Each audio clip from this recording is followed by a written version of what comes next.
First of all, thank BW for inviting me here. He said it should be a very small speech. That's what he said, and I'm going to make it very, very short. I know you have had a long day, and I don't want to add to whatever you heard throughout the day. I welcome all the jury members, all of them here. So I'm very happy. First of all, the selection process was a very democratic process, and we had some very good entries, and it was difficult to judge, but and there was a lot of energy in the under 40 finance world. We could see a lot of energy there. So what is the finance person? And Subodhji, he is the Director of Finance of BHL. So what is a finance person, finance CFO? I have maintained this. Mr. Anurag Batra says he's a Chief Future Officer, but I have a different take. If you watch football, he's a midfielder. When the company has to move forward, he gives the pass to the people who are there in the right and the left wing. And when there is a difficulty, the midfielder goes back to protect the company. So that is where is the role of the CFO or the finance world. So what does it mean? You see the business model. What is the business model? Then you see the environment. What is the environment? The environment is changing. What is the external environment?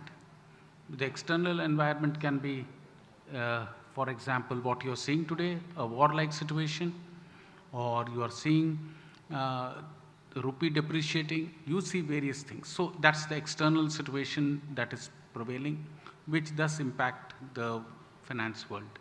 And that is where hedging to everything, there are a lot of calls one takes.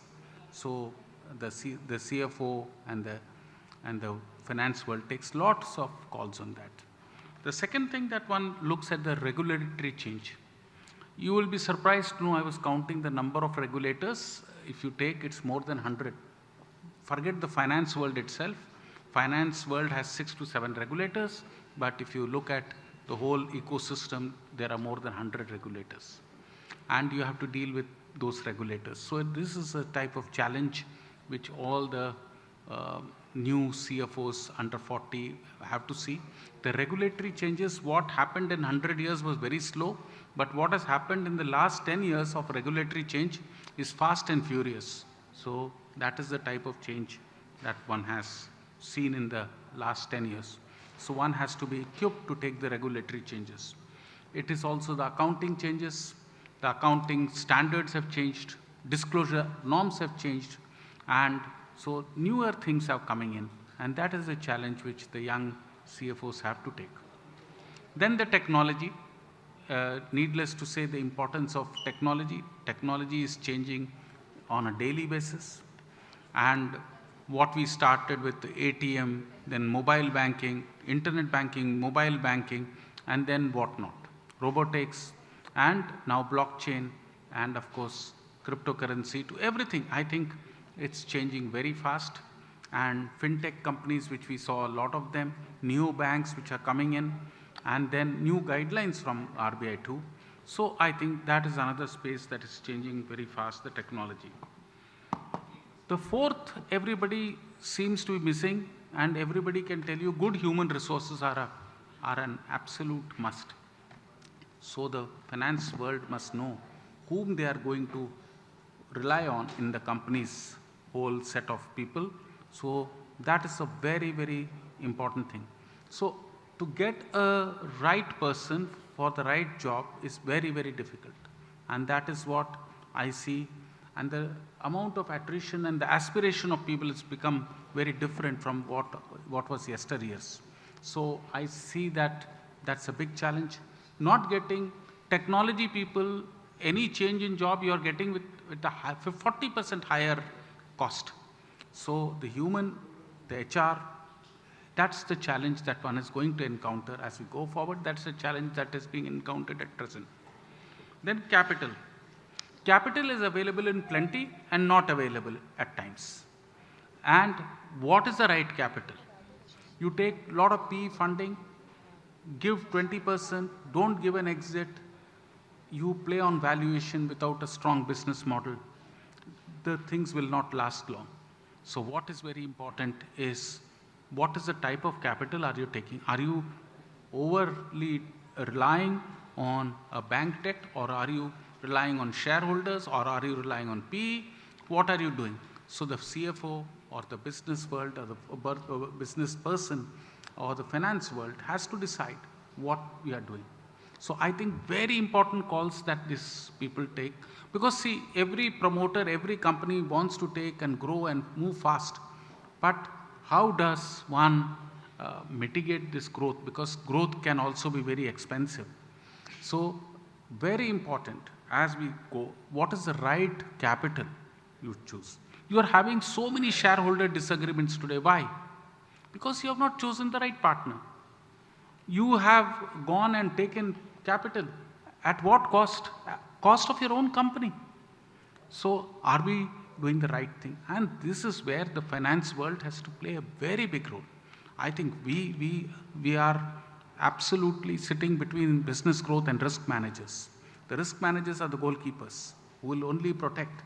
And the forwards are always wanting, the promoter wants more and more goals. But what, at what cost? Are we losing the defense? So that is what the human resource and the capital selection has become very important. Then last but not the least, the business model. What is your business model and what are you going to achieve in the next few years? Now there is a lot of talk of ESG, CSR, etc., etc. Climate change. So your business model has to change. You cannot have the same business model. Your OPEX has to, see, for example, let us take an insurance company. Did a life insurance company in the last 2 years had to pay a very heavy cost because of COVID? Did anybody anticipate this? So you see the balance sheet of all the insurance companies and the type of capital that they had to infuse to get their solvency ratio intact. So the environment also changes, but the business model and the type of unforeseen risks that you take. So the business model also has to be such that it can absorb all these type of challenges. For example, I would say, like for example, even Subodhji would endorse my view. We are moving from normal thermal, etc., to cleaner energy, ESG. So the transformation has to happen. We are moving towards solar. Solar means more capital. Similarly, for car manufacturers, we are moving to the EV model. EV means what? Again, some capex. And what? EV, everybody talks of EV, but it's not easy. 70% of the EV components, including battery, control panels, motor, etc., are all imported. So how do you manage that? We don't have the production capacity. We're only making the outer metallic part of it. So the business model is what is very, very important to understand. What is the business model? What is the vision? And what are we, where are we, and how do we make it? So this is what I would say. So some very, very good entries that we saw, and it was inspiring to see these young people, young CFOs, young people from the finance world who are the future and who will be the future, and who have actually, the presentations were great. Only thing is that we all have paucity of time, and we we could hear and learn a lot from them. But there is a one-day window, and everybody has their constraints. Everybody has a constraint. So means really it was good to see some young energies, some future leaders, and I hope they understand that the future will be full of challenges, because the regulatory changes, the technology changes, the environmental changes, the business model changes will be fast and furious. So thank you, BW. Thank you, Anurag, for calling me here. It was nice to be part of the jury chair, and with Nagesh, everybody, Subodhji, Vinodji, everybody here. It was a privilege to be here, and it was a very democratic way in which we went about it. Thank you so much.